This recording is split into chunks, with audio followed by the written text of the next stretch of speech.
دیکھیں ابھی تو جو ڈیولپنگ سچویشن ہے اس میں تو آپ دیکھ رہے ہیں کہ جو بنی گالا میں 170 افسران کو لگایا ہوا تھا سیکیورٹی پر منحصر تھے وہاں پر ان کو ہٹا لیا گیا ہے. اوپر سے یہ آرڈرز بھی پاس ہو گئے ہیں کہ جو لاہور میں زمان پاک میں ان کی سیکیورٹی ہے عمران خان صاحب کی جو خیبر پختونخوا سے آئی ہے اس کو بھی واپس طلب کر لیا جائے. اب اس معاملے میں آپ کو پتہ ہوگا کہ وہ بار بار کہہ رہے ہیں کہ لوگ آئیں ان کے گھر کے باہر بیٹھ جائیں. جس طرح سے فاروق حبیب صاحب نے کہا تھا اگر فواد چودھری صاحب کو لے کے جانا ہے تو میرے اوپر سے گزر کے جانا پڑے گا, اسی طرح کی سچویشن یہ عوام کے لیے بھی کر رہے ہیں. اور یہ یاد رہے کہ پچھلے دنوں جب فواد چودھری صاحب اریسٹ ہوئے تھے تو کورٹ پہنچنے کی جگہ بیچارے حلوہ پوری کا ناشتہ کر رہے تھے وہاں پہ بیٹھ کے لوگ, لیکن میرا خیال ہے وہاں زمان پاک کے باہر ناشتہ اچھا ہے اور سیکیورٹی کے لیے اگر گارڈز نہیں ہیں تو کوئی بات نہیں, عوام کے معصوم لوگوں کو بلا لیں. علی زیدی صاحب کل یہاں کراچی میں لوگوں کو دھمکا رہے تھے کہ آپ لوگ بھی پہنچیں, اور اب اس پورے اسنا میں انہوں نے ایک نیا الزام لگا دیا, ایک نئی سازش لگا دی ہے کہ زرداری صاحب نے کسی دہشت گرد تنظیم کو پیسے دیے ہیں کہ وہ ان کو مار دیں. اب یہ پلان اے کے بعد پلان بی ہے اور پلان بی کے بعد یہ پلان سی ہے. تو میں سمجھنے سے قاصر ہوں کہ یہ اٹھ کے اس طرح سے الزامات لگا دینے میں تو کوئی بات نہیں ہے. میں بھی اٹھ کے الزام لگا دوں جی فلاں نے مجھے دھمکی دی ہے, عمران خان صاحب نے مجھے دھمکی دی ہے. مطلب یہ کوئی نہ کوئی بنیادی آپ کو ثبوت تو فراہم کرنا پڑے گا کیونکہ دس از اے ویری سیریس ایلیگیشن. آپ کے اوپر ایک قاتلانہ حملہ ہو چکا ہے. آپ یہ بات کیئرلیسلی نہیں افورڈ کر سکتے کہنا, اور ہم بھی اس کو کیئرلیسلی ہم اس کو رد نہیں کر سکتے. اس لیے وی نیڈ انفارمیشن کہ آپ کے ساتھ اگر آپ کو یہ ایسی کوئی معلومات ہیں تو آپ ہمیں بتائیں کہ آپ کے پاس کیا بنیادی ثبوت ہے. یہ عمران خان صاحب سے ایکسپیکٹ کیا جا سکتا ہے کہ وہ کوئی بات ثبوتوں یا دلیلوں کی روشنی بھی کریں گے. جب سے انہوں نے وہ ایک مراسلہ لہرایا ہوا میں خالی کاغذ, اور اس کے بعد پھر انہوں نے کہا کہ نہیں وہ بات تو اس سے آگے نکل گئی ہے, پھر اسٹیبلشمنٹ سے متعلق جو کچھ کہا, پھر جنرل باجوہ کو جس طرح ہدف تنقید بناتے رہے, یعنی جو اور پھر اب تو وہ امپورٹڈ سازش کے بعد رجیم چینج کانسپریسی کے بعد انہوں نے کہا نہیں محسن نقوی نے مجھے حکومت سے نکالا ہے. تو کوئی بھی بات ابھی تک ثبوتوں کی روشنی میں تو نہیں کی. اگر آج وہ یہ بات کر رہے ہیں کہ ان کو مارنے کا ایک پلان سی بنا لیا گیا ہے تو آپ کو لگتا ہے کہ کسی ایویڈنس کی بنیاد پہ کریں گے پریمپٹ کرتے ہوئے صرف ایک کانسپریسی, ایک پروپیگنڈا, ایک بیانیہ بنانے کی سازش؟ دیکھیں پہلی کنسپریسی کیا تھی کہ امریکہ نے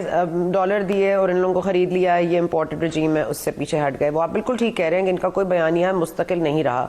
ہم نے کبھی محسن نقوی صاحب کا نام تو کبھی پہلے ان کی زبان سے نکلا ہی نہیں, اور وہ جب 3 دن مشاورت ہوتی رہی سی ایم کے نام پر, اس وقت تو حکومت میں تھے نا عمران خان صاحب کو پتا تھا کہ کیا نام آیا, اس وقت انہوں نے واویلا کیوں نہیں مچایا. میری تو عقل نہیں مانتی کہ اتنی دیرینہ دشمنی ہے محسن نقوی صاحب سے تو آپ نے اس وقت شور مچانا تھا, آپ نے نام کے اوپر شور مچانا تھا. آپ بیٹھے رہے 3 دن وہاں پہ نہیں ہوا, پھر الیکشن کمیشن چلا گیا معاملہ, اور آپ خود کہتے ہیں الیکشن کمیشن بایس ہے, تو آپ کو خود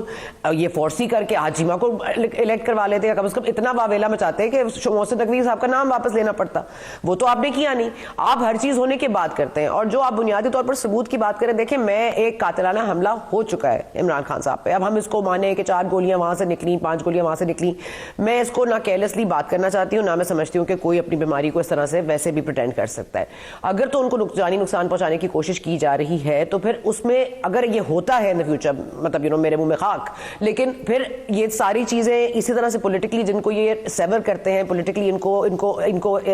مطلب ابھارتے ہیں, اکساتے ہیں, تو آپ سوچئے کہ پھر عام بندے کے ساتھ یا پیپلز پارٹی کے لوگوں کے ساتھ پھر کیا کریں گے. So you have to make this like کم از کم, مطلب میرا تو خیال ہے کہ زرداری صاحب کو پاکستان پیپلز پارٹی کو ڈنکے کی چوٹ پر کورٹ جانا چاہیے, یا تو ان کو پوچھنا چاہیے بھائی کس طرح سے آپ الزام لگا رہے ہیں. باجوہ صاحب تو چلے یہاں سے نکل گئے اور اداروں پہ الزام لگاتے رہے, وہ ادارے اپنے آپ کو خود سیکیور کر سکتے ہیں, لیکن آئی مین بینگ اے پولیٹیکل پارٹی آپ اس طرح سے کسی پولیٹیکل پارٹی کے چیئرمین پہ الزام لگا رہے ہیں, آپ کو مطلب یا تو اس کو پروف کرنا پڑے گا یا پھر زرداری صاحب کو ان سے پروف مانگنا پڑے گا. یہ بڑی سیریس ایلیگیشن ہے جو آج عمران خان صاحب نے لگائی ہے, اور پھر ہم نے تو عمران خان صاحب کے منہ سے سنا تھا کہ 4 لوگ ہیں, اور ان 4 لوگوں کے نام انہوں نے ایک ویڈیو کے اندر بتا دیے, اور اس ویڈیو کو ریکارڈ کر کے رکھ دیا ہے کہ اگر کچھ ہوتا ہے ان کے ساتھ تو ویڈیو منظر عام پر آ جائے گی. آج ایک اور نام لے رہے ہیں وہ. تو یہ بھی پوچھنا چاہیے کہ یہ آئے روز عمران خان صاحب کی لسٹ میں جو نام شامل ہو جاتے ہیں, اور جو دیکھتے ہیں حسب ضرورت حسب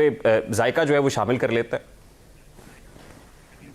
نہیں مجھے تو سمجھ نہیں آ رہی آج کل زرداری صاحب سے ان کو بہت پرابلم ہو رہی ہے. پہلے ان کو محسن نقوی صاحب کو ان سے ریلیٹ کر کے ان کو ملائن کرنے کی کوشش کی, پھر اب ایک دم سے ان کو پیپلز پارٹی کے خلاف ایک جنون سوار ہو گیا ہے, وہ نواز شریف اور مریم کے اوپر تھوڑا ہولا ہاتھ ہو گیا ہے. مجھے تو سمجھ نہیں آ رہی کہ آج کل زرداری صاحب ان کی پکچر میں ولن کیوں بن گئے ہیں. تو میں تو خیر اس پہ